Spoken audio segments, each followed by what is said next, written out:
This is the Mini Cooper Paceman S. If you're wondering why we're out in the desert, well, actually, this is not a car, it's an SUV.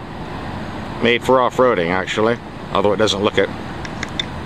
This is for somebody who wants the ground clearance and four-wheel drive option of an SUV clubman, but wants to be seen in a sporty-looking car in daily traffic. A little bit of both worlds. And that's what you get when you get the Paceman. It's basically the same concept you get on the Honda Contour SUV that looks like a car in the BMW X6. Now that we've taken the Mini out off-road and gotten it a little dirty, we'll go back to civilization and take a closer look at the specifics.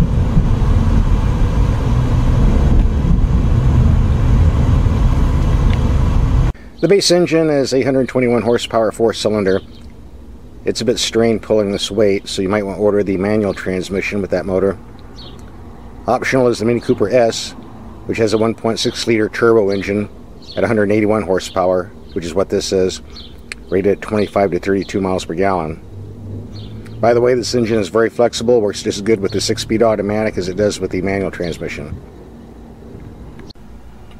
Now the controls on the Mini Cooper interior are easy to use for the most part, but they're very tiny as well, so if you're wearing gloves in cold climates you might have a problem here.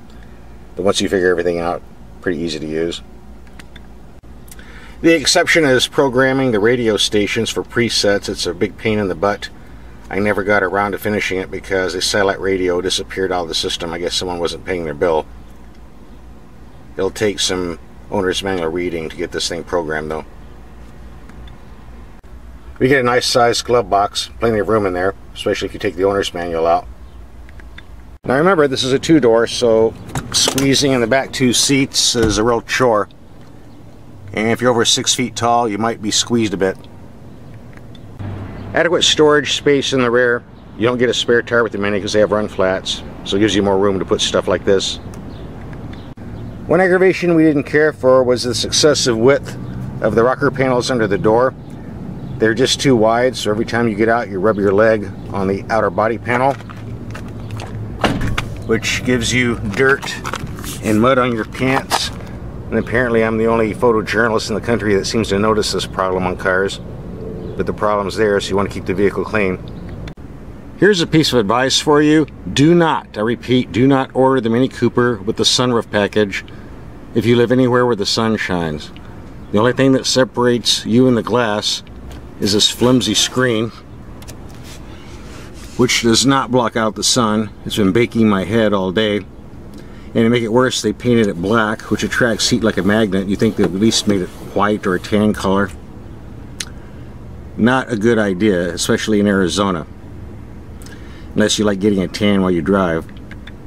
To fix that problem, I went down to the dollar store and bought a roll of aluminum foil, which I'm going to be packing up in here to block the sun.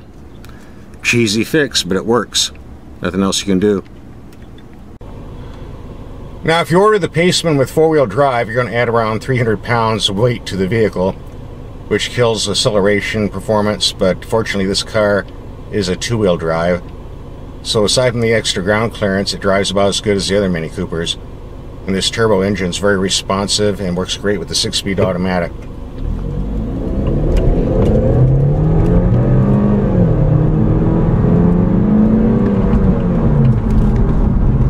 Very nice brakes too. Even though this is classified as an SUV, it still steers in corners like a sports car. Very pleasurable to drive.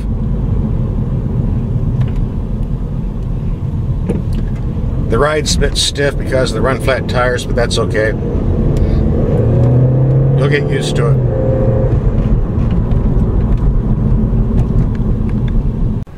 By the way, if you order the automatic transmission, you can still shift yourself by using the paddle shifters on the steering wheel.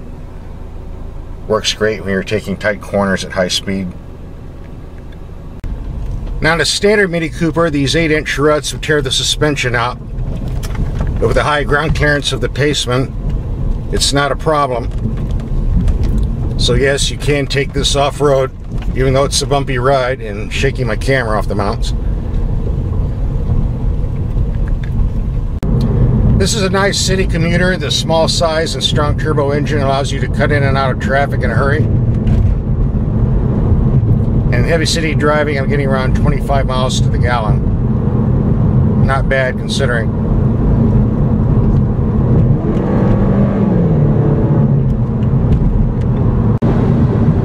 The Paceman's a nice highway cruiser, by the way.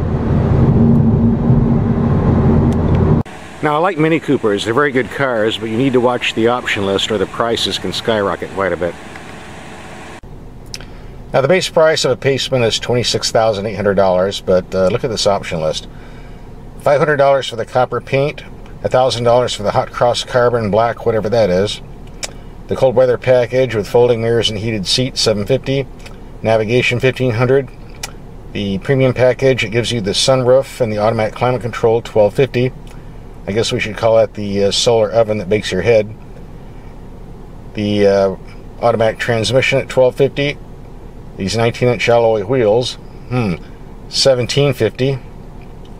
Keyless entry, $500. Parking distance control, $500. High output headlights, $500. Satellite radio, which isn't working right now, $250.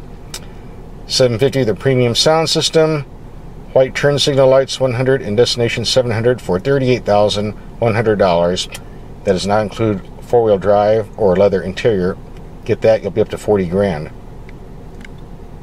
Overall, I really do like this Mini Cooper Paceman. It offers the off-road abilities of an SUV, so if you live in a place where there's rough roads, you can do just fine. It also has the sporting ability of a sports car with a peppy engine, good steering, and excellent handling.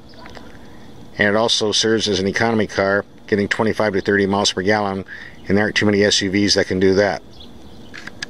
Unfortunately, the price of admission is a bit on the steep side if you don't watch the option list. Aside from that, this is a very nice vehicle and I highly recommend it.